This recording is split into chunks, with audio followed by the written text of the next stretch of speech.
오늘 말씀은 에베소서 2장 17절부터 22절까지의 말씀입니다.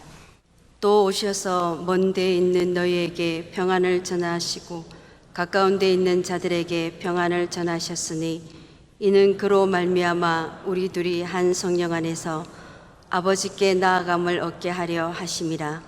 그러므로 이제부터 너희는 외인도 아니요 나그네도 아니요 오직 성도들과 동일한 시민이요 하나님의 권속이라. 너희는 사도들과 선지자들의 터 위에 세우심을 입은 자라. 그리스도 예수께서 친히 모퉁이 돌이 되셨느니라. 그의 안에서 건물마다 서로 연결하여 주 안에서 성전이 되어가고 너희도 성령 안에서 하나님이 거하실 처소가 되기 위하여 그리스도 예수 안에서 함께 지어져 가느니라. 아멘. 내가 누구인가? 교회로서 살아간다는 것이 무엇인지를 바르게 깨쳐하는 데 있어서 굉장히 중요한 질문입니다.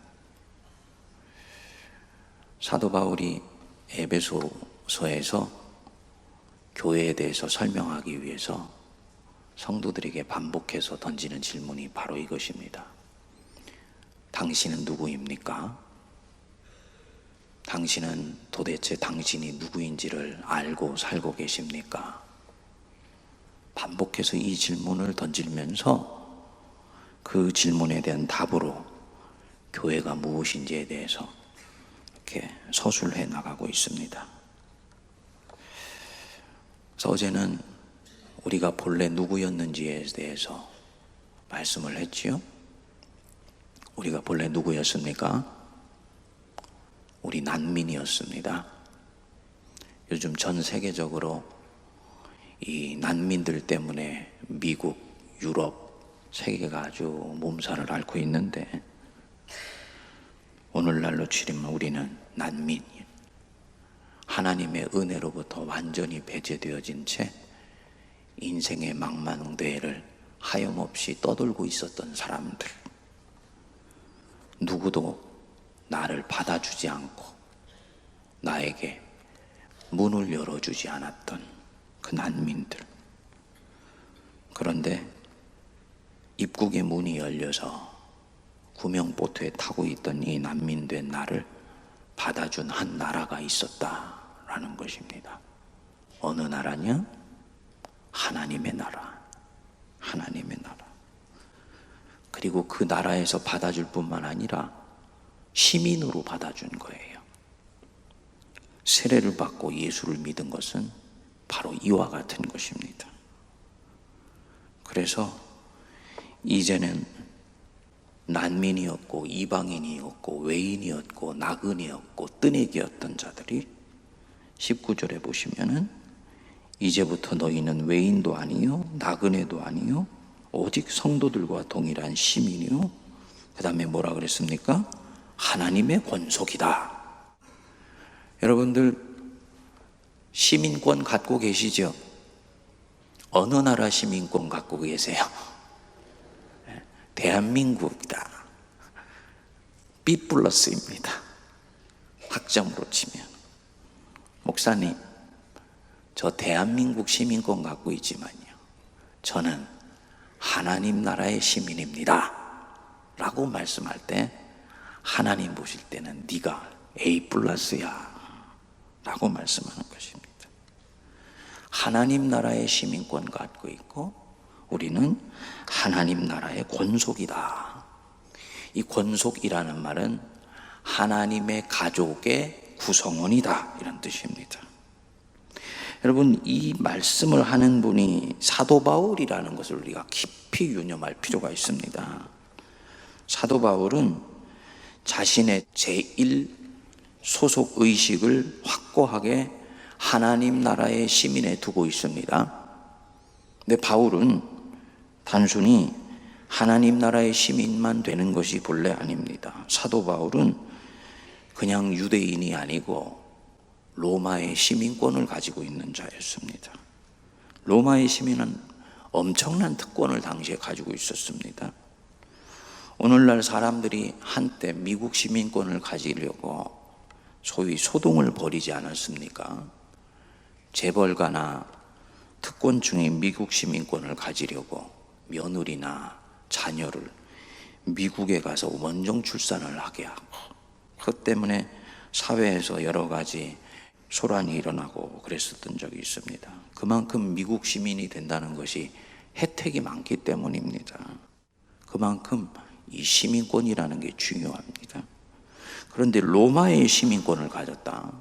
이 얘기는 로마가 가지고 있는 정치력, 군사력, 그리고 세계를 장악하는 그 모든 힘의 혜택을 고스란히 그 시민이 갖게 된다는 것입니다. 사도 바울은 바로 그 시민권을 가지고 있었던 사람입니다. 그런데 바울은 로마의 시민 된 것보다 하나님 나라의 시민 된 것을 100배, 1000배는 더 영광스럽게 생각하고 기쁨으로 여겼던 것입니다. 주를 위해서는 이 로마 시민권은 배설물로 여깁니다. 확고한 소속의식을 가지고 있었다는 것입니다. 나는 누구이냐? 나는 하나님 나라의 시민이요 하나님의 권속이다 라고 보는 것입니다. 여러분, 나는 하나님 나라의 시민이다. 나는 그리스도의 교회입니다. 나는 한국인으로 살아가기 전에 그리스도인으로 살아가며 나는 지금 교회로 살아가고 있습니다. 굉장히 중요한 고백입니다.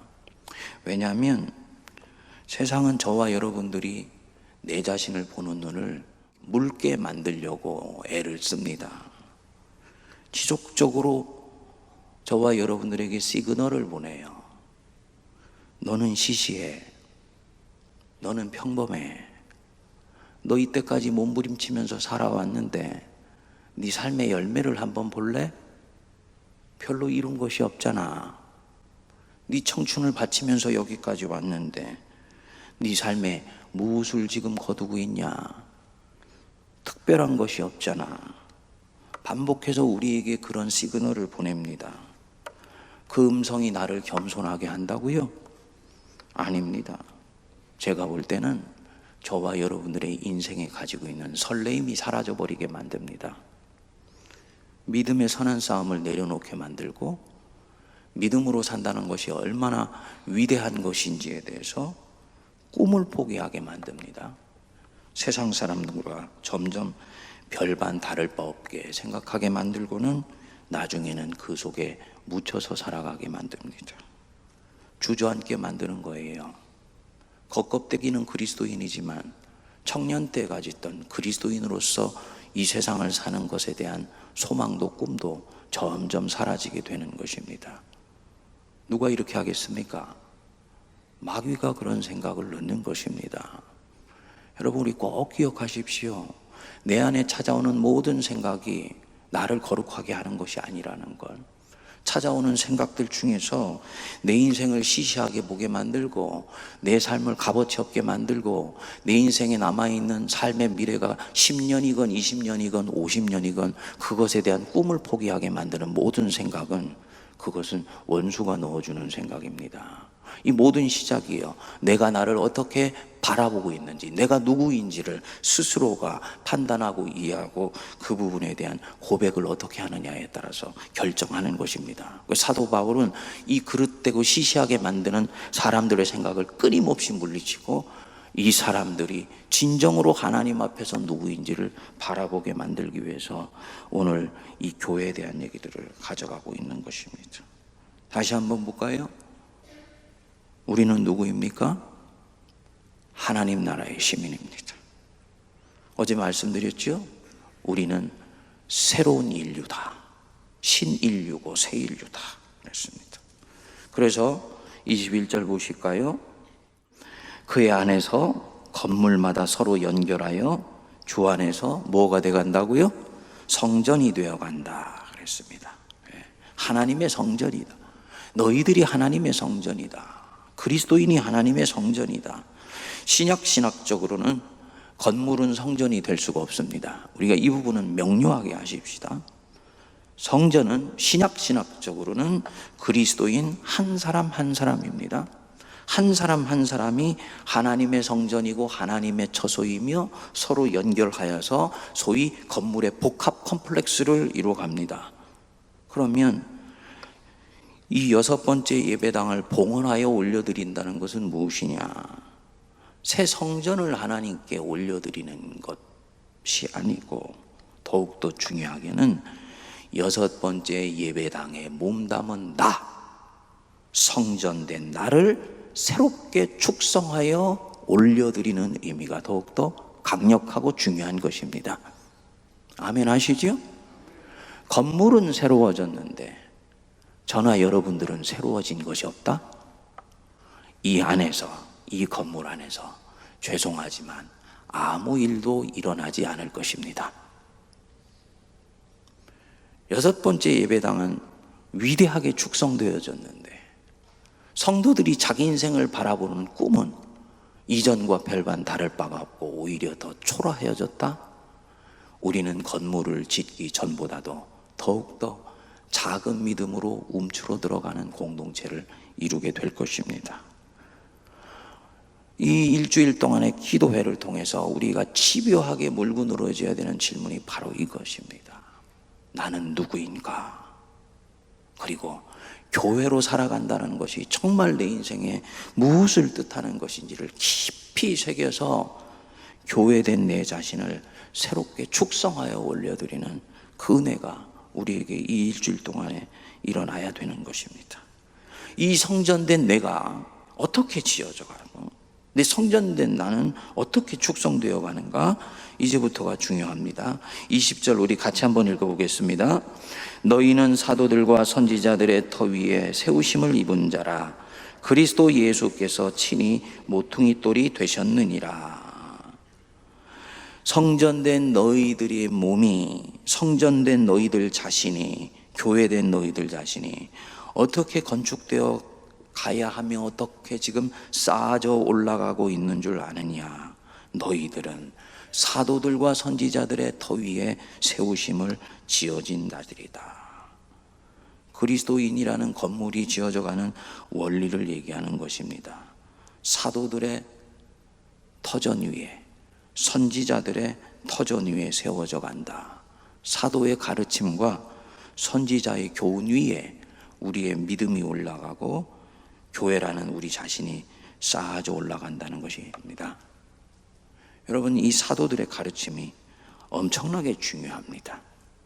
오늘날 교회 중에 보면 교회를 세워가는 원리가 사도들과 선지자들의 터 위에 세워가지 않고 사람이 만든 교훈과 가치와 이념과 신념과 확신 위에 올라가는 경우들이 있습니다. 대단히 조심해야 되는 부분입니다. 교회가 변질하고 타락할 때 몸살을 났는데, 교회 가장 심각하고 부패한 타락과 부패는 도덕적 타락보다도 더욱더 극악한 부분이 있습니다. 신학적 타락이고 영적 타락이에요. 신학적 타락은 무엇을 얘기하느냐면, 교회가 쌓여져 올라가는 원리가 사도들과 선지자들의 터 위에 올라가지를 않고 다른 것 위에 올라가는 것입니다. 교회의 터전은 사도들의 가르침입니다. 예언자들의 가르침입니다. 곧 성경의 가르침이에요. 저와 여러분들이 집요하게 성경을 붙들고 늘어져야 되는 이유가 바로 여기에 있습니다. 끊임없이 교회는 성경으로 돌아가야지 됩니다. 왜냐? 그럴 때만이 그것이 사도들과 선지자들의 터 위에 올라가는 교회가 되기 때문이에요. 한 가지 더 유념해서 보십시오.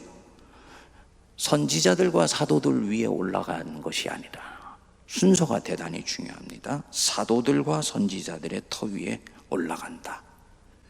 신약이 구약에 앞서며 신약의 권위가 구약의 권위에 선행합니다. 구약을 배우지요? 그냥 배웁니까? 아닙니다. 신약의 앵글과 해석학적 원리 속에 구약을 배웁니다. 구약과 신약이 충돌합니까? 당연히 신약의 가르침이 우선합니다.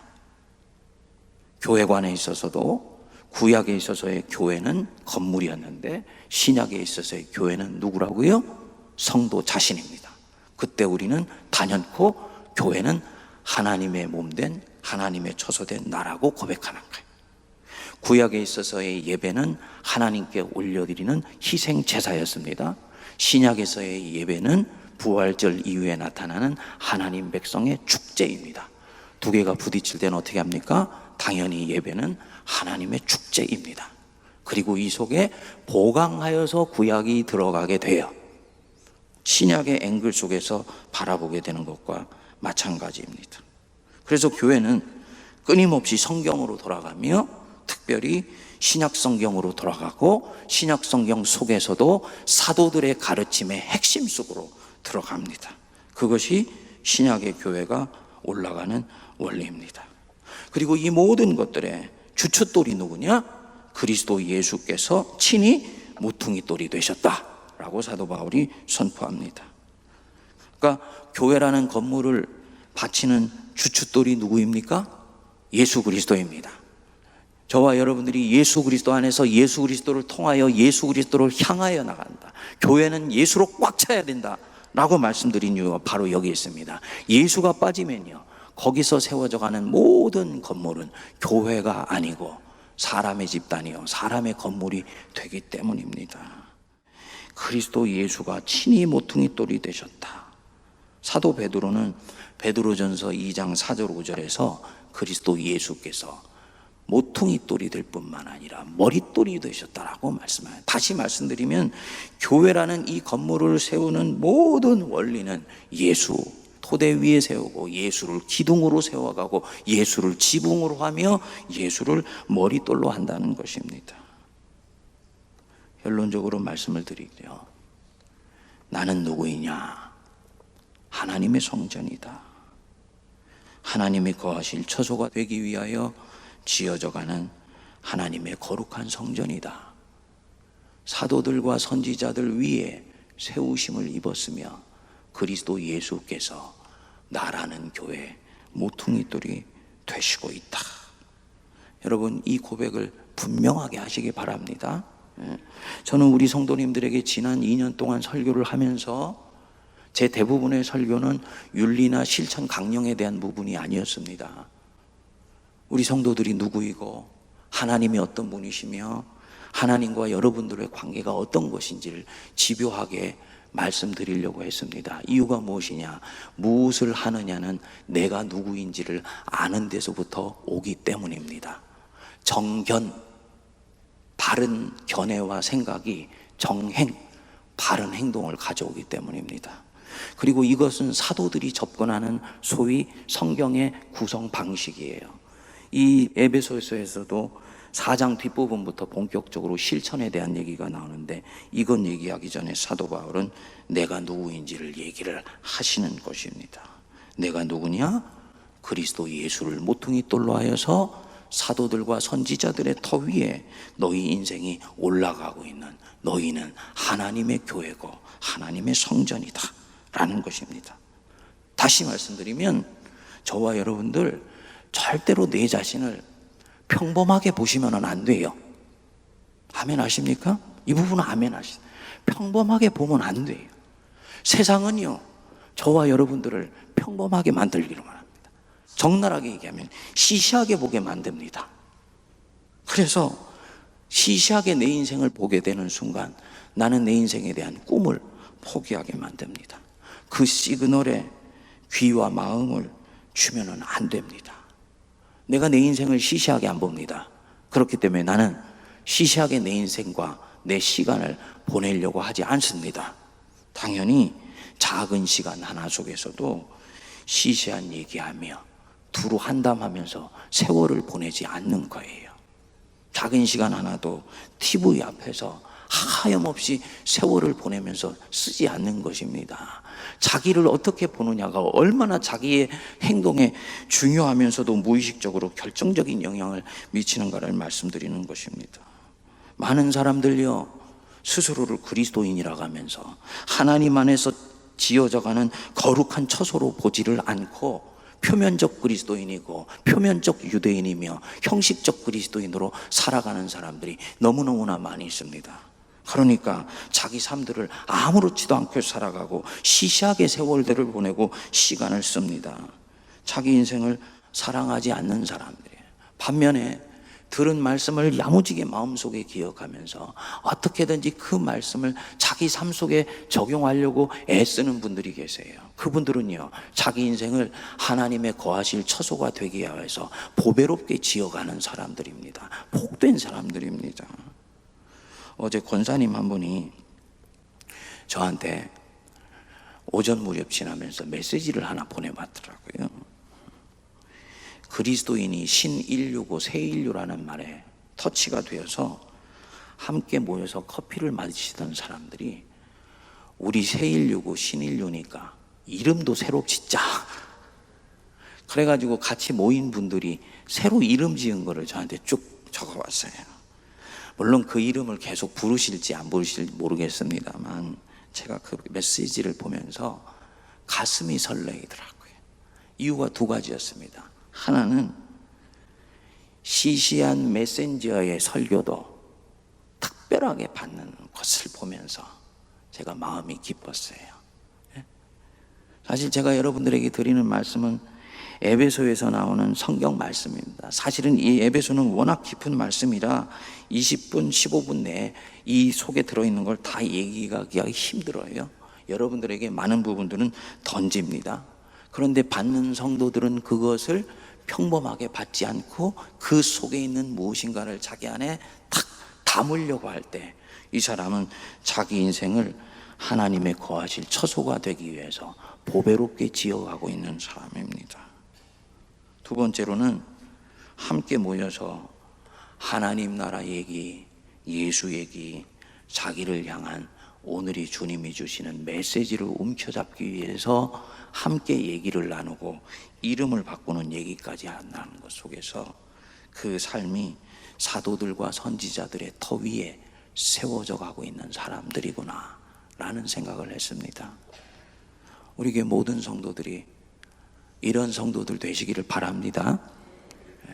말씀을 서로 나누되 담임 목사의 말씀을 놓고 비평을 하시지 마시고 평가하시면 안 돼. 그 속에 있는 하나님의 음성이 무엇이는지를 자기에게 가져가는 것입니다. 자기 인생을요 사도들과 선지자들의 터 위에 세워가는 보배롭고도 복된 사람들입니다. 여러분, 내 자신 하나님이 믿고 거하실 처소가 되게 하시기 위해서 성소로 지어가는 저와 여러분 되시기를 바랍니다.